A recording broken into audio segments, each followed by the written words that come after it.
Hello, everyone. My name is Justice, and I'm here to give a presentation on human trafficking. I'm actually a recent grad at Michigan State University. I recently graduated of spring 2020 with my bachelor's in social work and my bachelor of arts in psychology. And then I left Michigan State to come to live in Memphis, Tennessee to live on my job. And I'm really excited to give this presentation on human trafficking. It's something that I received a lot of information on and something that I studied a lot at MSU, something I'm very, very passionate about, and it's just a social topic, social issue that I really love to learn about. So I hope you guys like this presentation. So to start off, human trafficking. Also, by the way, I have a dog, so if he barks, I apologize. Start off, human trafficking. So the definition of human trafficking is the use of force, fraud, or coercion to obtain some type of labor or commercial sex act. There are many different types of human trafficking. Many people just think it's sex trafficking or labor, but these are the most common types of human trafficking. So forced labor is actually the most common type of human trafficking, and it involves when a person is forced or coerced to work under the threat for little or no money at all.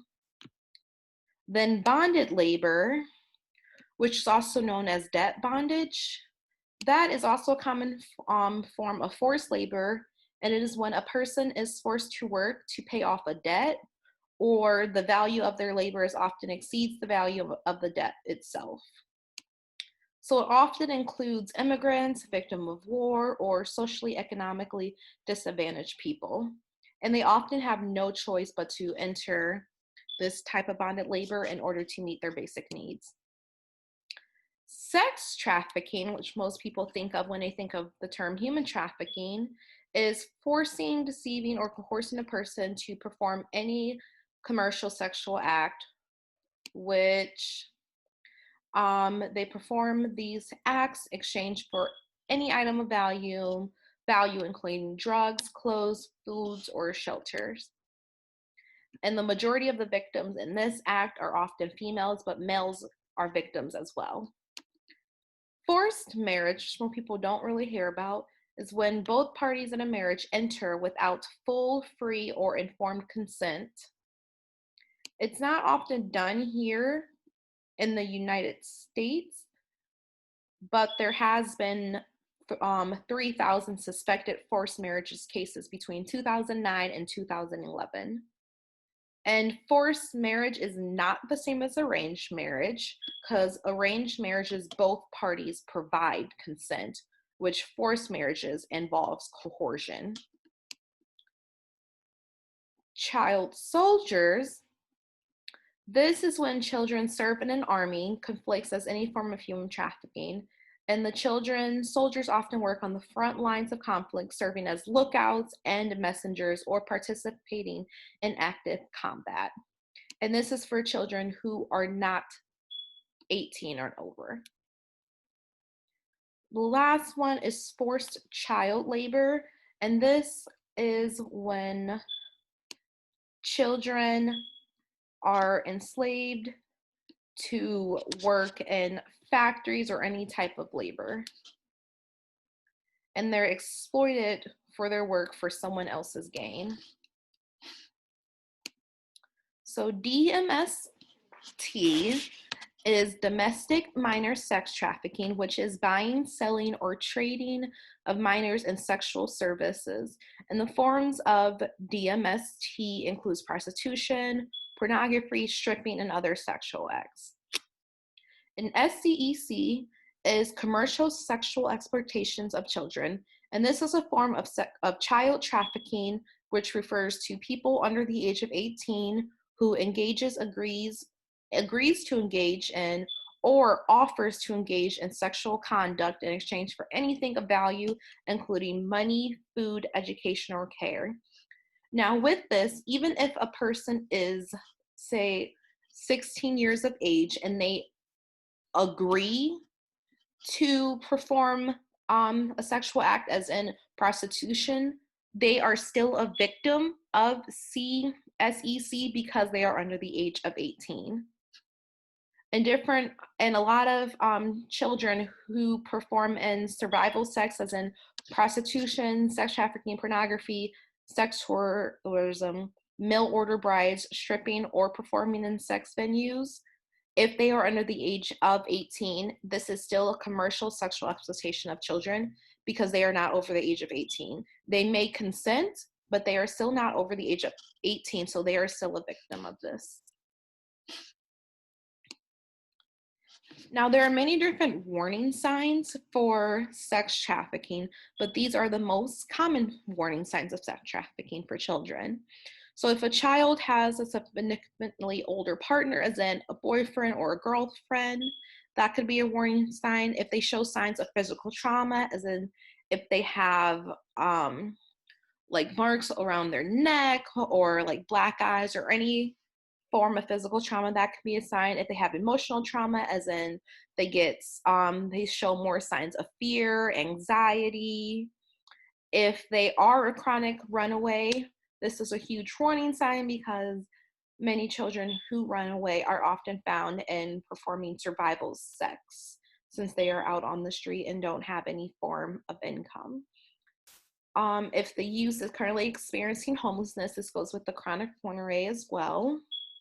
If youth has special marked tattoos or branding on their body, if the youth is using substances on a regular basis, as any drugs or alcohol, if the youth is increasingly absent from school or missing from home and no one has any knowledge of their whereabouts or they don't have any explanation for it, if the youth is very secretive about their whereabouts, and also a big one is if the youth has multiple or frequent STDs or STIs. Now, at-risk youth.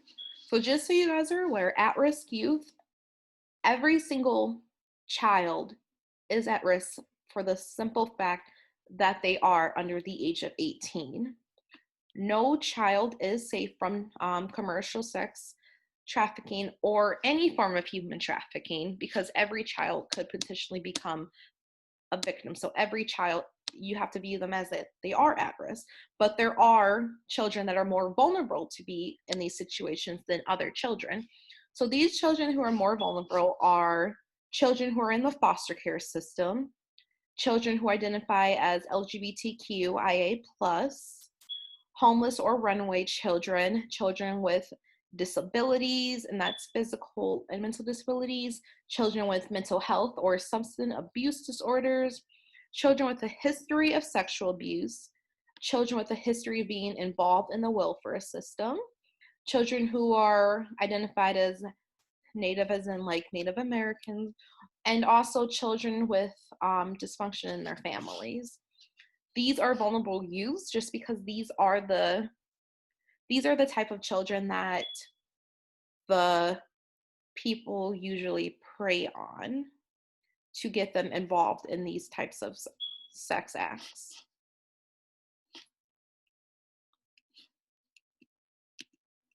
Ooh. So the different types of policies involving domestic minor sex trafficking. The first one is the Trafficking Victims Protection Act, which is the TVPA. So with this act, it includes different health services and resources for children and adult victims in any type of human trafficking. So it doesn't only have to view sex trafficking, but it's any type of human trafficking at all. And this act also makes sure that the trafficker is prosecuted and punished for the crime that they committed.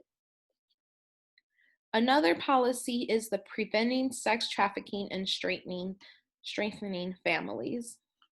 So this act is, it was required by the IVE agencies to develop policies and procedures to identify services for children under the placement of a child welfare agency who are vulnerable of becoming sex trafficking victims or are currently victims. This act looks not only for the people who are already victims, but also trying to help and work with the children that can potentially become victims. Another act is the Justice for Victims Trafficking Act. This was enacted to further strengthen the federal requirements to protect human trafficking victims.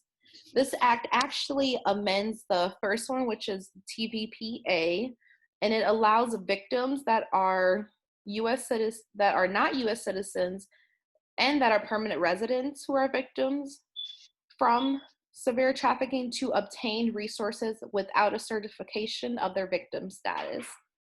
This is important because a lot of victims who are from different countries or have been found to traffic in other countries, if they don't have a form of their victim status, they are often not able to receive certain resources.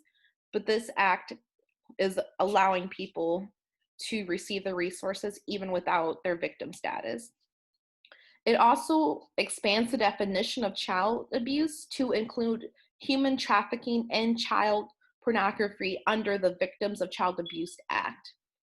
And this is needed since a lot of children in the past could not receive resources from local and state agencies because of the older definition of child abuse, which did not include human trafficking and child pornography as child abuse. The last policy is the President's Interagency Task Force to monitor and combat trafficking in people. And this coordinates federal policies to actually combat trafficking and address law enforcement to help with that. So although these policies are already intact, human trafficking is still a big issue in the United States. So with human trafficking, especially with children, there are a lot of different ways that the perpetrators get the children. They can either talk to children who are runaways or are homeless, promising things that they can get for them, like promising them a shelter, promising them clothes, free food, just promising them basic necessities so the children aren't worrying about that. And when they gain their trust, then they use them for these different forms of human trafficking. A lot of perpetrators also put up signs around different cities, like different job signs, as in just the job title, the number, or they can put up really just any type of signs that children may be engaged to, as in jobs, tutoring, clubs, and they just put like they have no information except for a phone number and like looking for a job or looking for a new organization, things like that. So children would call, set up a meeting, and then that's how they would get the children. They also use children to get other children as well.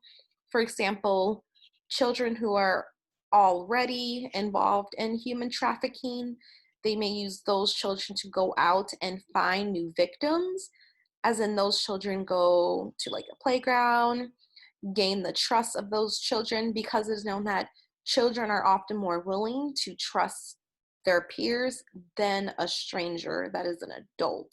So that's how they do that as well. And they also, if the perpetrator is a male as well, they could also use their female victims to find children, because there's a lot of different things that these perpetrators use to find children. So it's very, very important to not only notice the warning signs, but also notice and keep in mind the vulnerable children that are more likely to become involved in this human trafficking. So I hope this was enough information for you guys, enlighten you guys a little bit, gave you a little bit more information about what human trafficking is, specifically DMST. And there are a lot of different resources online that you guys can look up if you want to find out more about DMST. So I hope this was some good information for you guys. Thank you.